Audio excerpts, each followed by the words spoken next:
at an abandoned pub. So let's check it out. Welcome to my crib. Look at that. Termites in the roof, you reckon?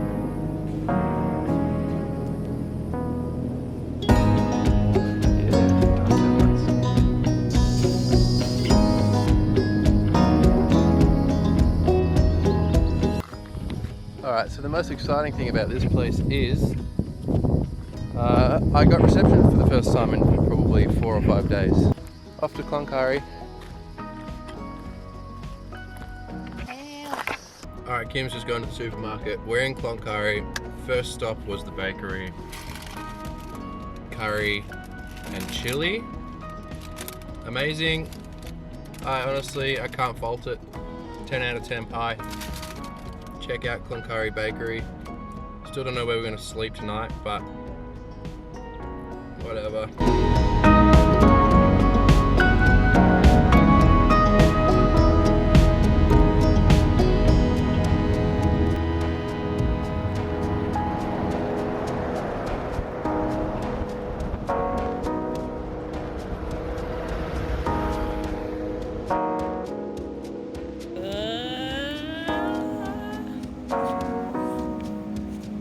Street post sign. Ah, there we go. Look at that. We've driven further than it is to Tokyo. We've driven 8,000 k's and Tokyo's only 6,000 away. Anyway, here's Mount Isa, look out. It's a mining town. Pretty eerie, but pretty cool.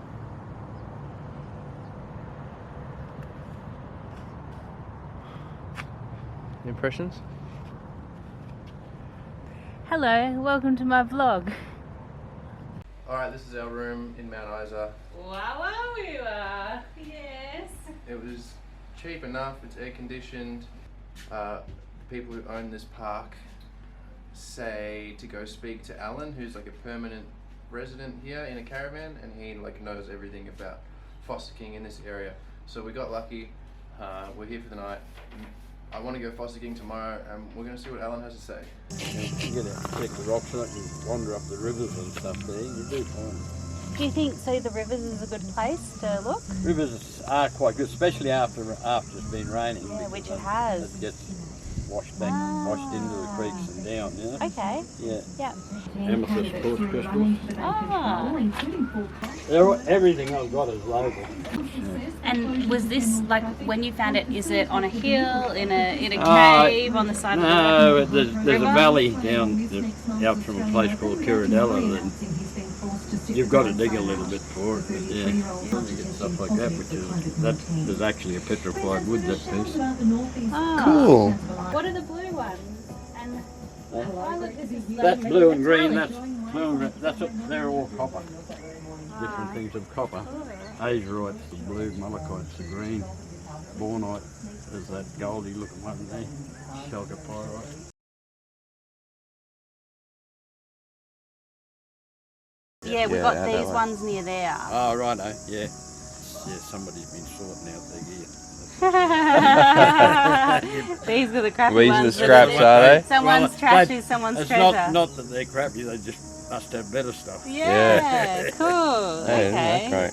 But you won't miss the 100k sign, the green sign with the slash on gold. Yeah. Go in the gate, now there's lots of little tracks, but close the gate behind you. Okay. You're allowed in there. Thank you. Thank you. Send us an email and let us know what you think. Alright. Okay, bye, thank you.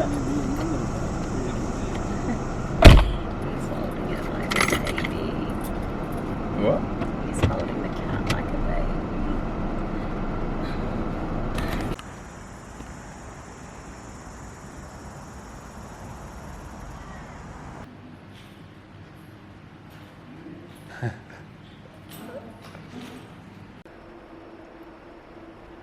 Titty rock. Perfectly shaped.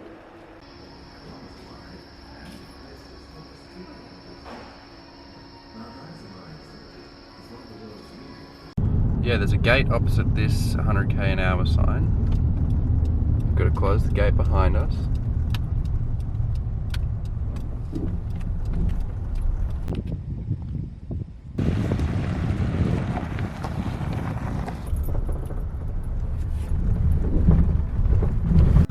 Whoa, check that out.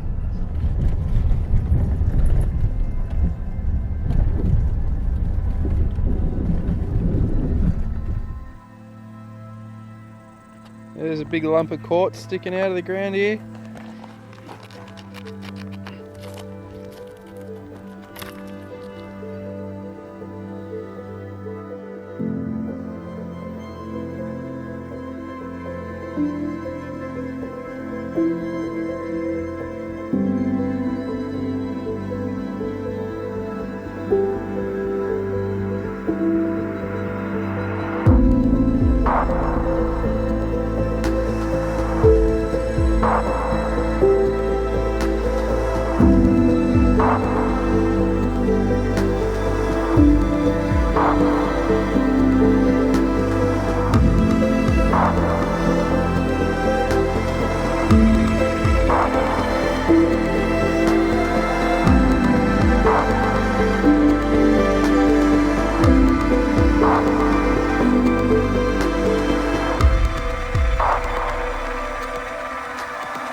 What did you find? Crystals.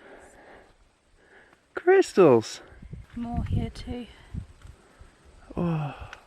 That's very quartz. And then I like this because this is another. Oh, you'll like me. I got a bunch of flat ones. Have a whole dinner set. Alright, we've pretty much had a full day here, digging around, playing around, climbing on rocks, looking at burnt out cars and lots of quartz and granite. Yeah, granite, quartz. We'll show you the hoard later. Show you the hoard later, but definitely worth coming out here. We stayed the night last night at the Sunset Tourist Park in Mount Isa, and the owners there were lovely. They got everything you need there. And there is a resident who lives in a permanent caravan at that caravan park, and he's been here his whole life, and he fossicks for a hobby, and he loves to chat. So speak to the owners at the caravan park. They'll tell you who he is, and you can go have a chat to him.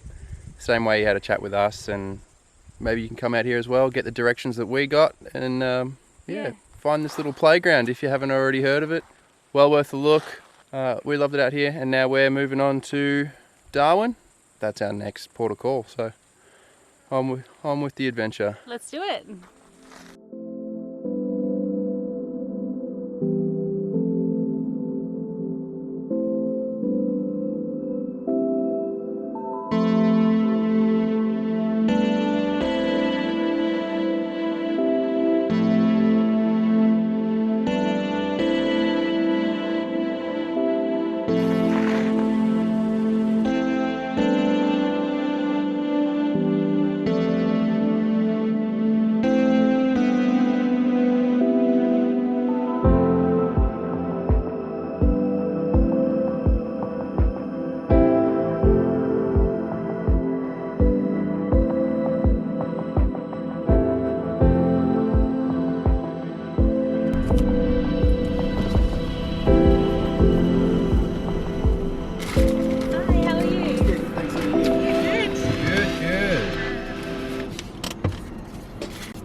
Have a good evening and drive safe. Thank you very much.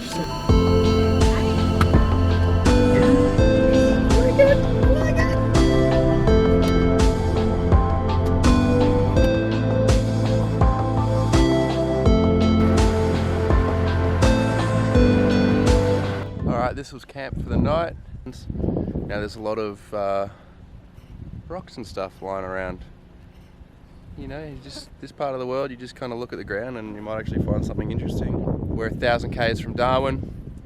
I don't think we'll get there today, but if we get there by Monday, we'll be happy. And yeah, the flies are a killer, but I mean, you get that in the outback, so we'll just have to put our fly nets on.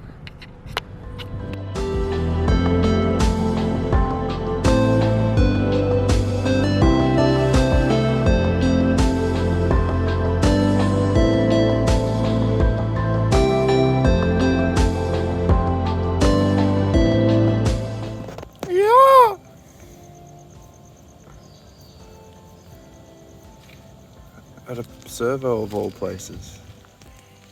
Alright, we just got to the Three Ways Roadhouse. Every service station we come across we fill up just because you never know. Fuel's about $1.70, $1.78, $1.60 sometimes, and it's probably going to stay that way for a little while.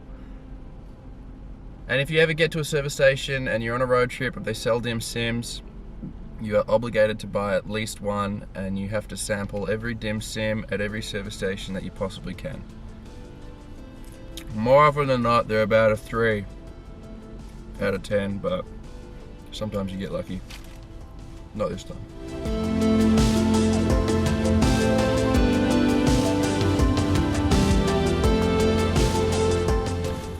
Alright, yeah, you can have a bite. Let's try and make this snappy. Mataranka Roadhouse. It's basically a milk bar, a petrol station, a bakery, a fish and chip shop, a clothing store rolled into one. Got myself some amazing goodies. Wicked wings for starters. Milk that you just don't get in Victoria. This is Peppermint Crisp Oak and Fantails Oak. I am aware you can get a red skin variety as well. Didn't see it, but I'll be keeping an eye out for it in WA. Steak sandwich and new lamb and mint chips. I am tasting all of the flavours of Mataranka today. Kim's feeling good. She's going to drive all the way to Darwin. I thought it was going to take us 2 days. She reckons it will be 12 there. hours, easy. We'll be there tonight. So yeah, we're powering through and we've got all these delicious treats. So milk on, blokes. Alright, to start with, I found this, which I'm pretty sure is a piece of an excavator. It's just solid metal. Looks like a tooth or something, so that's pretty cool. This is an interesting piece of granite. It's got plenty of mica in it. And these here are just some little bits of mica I found as well, just on their own. So now the quartz, they're always interesting. Got lots of different color. That's a white quartz. This here is like a smoky quartz. Really interesting in that one, and there's a pink one as well. So that's more pink than the rest. We did find some sedimentary rocks with these nice layers in them. It's very orange and pink, depending on where you look. This is probably my favourite one. Kim managed to find this. I thought it was a petrified wood with the texture, but it turns out it's just gypsum. And that's what plasterboard gets made out of, so I'm told. Now there's certainly some interesting ones here. This is got all these little crystals growing out of it, which is really interesting to look at. I don't think they're gemstones worth making jewellery out of, but yeah, they just look cool. Pretty sure that's just quartz crystals. I've got this green looking one. I can't think of the name of it right now. I will find out. Epidote and feldspar together, it forms, when they're together they call it euconite. Yeah, that definitely sticks out against all the red rocks when it's bright green. Now this is definitely stands out against the crowd. Just such an interesting texture. And it's just such a strange thing to see in nature, this kind of two rocks stuck together. I'm pretty sure this is a ribbon stone, small, but definitely has all these lines running through it. And I think the last one I'll show you is this one. I'm pretty sure this is a copper ore. It's got this metallic reflection. It's kind of green and gold inside there. Now there's a variety of copper ores. Some of them are blue and green, and I like the way it reflects the light, so that's pretty cool. And that's it. So I'm going to just chuck these in that pot plant and show you the end result.